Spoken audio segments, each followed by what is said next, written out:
Persuni li nstabu ħatja ta' tixħim fil-futbol Malti sal-lum m'għandhom l-ebda projbizzjoni milli jkomplu jidħlu fil-grounds fejn jintlabu il-kompetizzjonijiet lokali. Din hija xena li d-dilettanti tal-isport jaraw qudiemhom spiss fit-tmiem il-ġimgħa meta jsir il-logħob ta' diviżjoni differenti f'pajjiżna. Hija sitwazzjoni li tapplika wkoll għal meta jilgħab it-tim nazzjonali Malti li bħalissa wkoll huwa implikat fi stejjer ta' korruzzjoni. Wara l-każ ta' kontra n-Norveġja li qam fl-2011, din is-sena kien hemm dawl ikraħ ukoll fuq il-logħba ta' taħt il-21 sena kontra l-Montenegro fejn saħansitra tresqu nies il-qorti.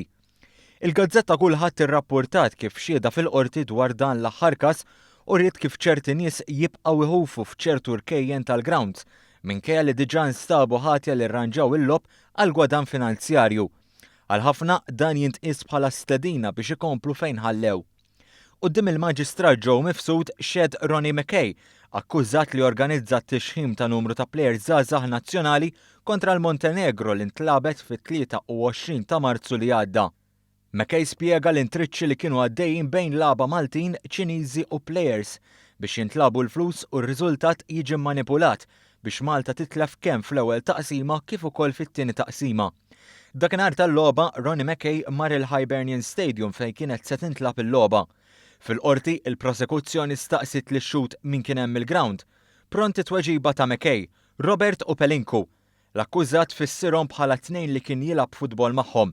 Qal li lhom biss kien ra dakinhar meta ltaqa' magħhom fil-halftime tal-logħba allegatament imbabsa. Ilir Pelinku huwa ex-plejer Albaniż li fl-istaġun 2008-2009 kien involut fil-każ li xxokkja l-futbol Malti bit-tixħim fil-logħba tal-kompetizzjoni tal-UEFA bejn Marsa Xlok u Slaven Belupo.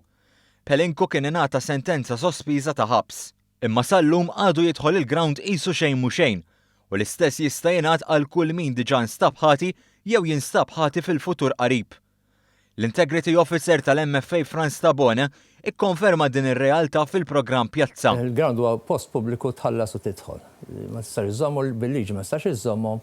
Imma s-sitwazzjoni mistennija tinbidel. Bħalissa għaddejjin taħdidiet bejn l-awtoritajiet governattivi, il-Pulizija, Sport Malta, l-Awtorità tal-Logħob u l-MFA biex tissaħħaħ il-liġi li twaqqaf inċidenti bħal dawn.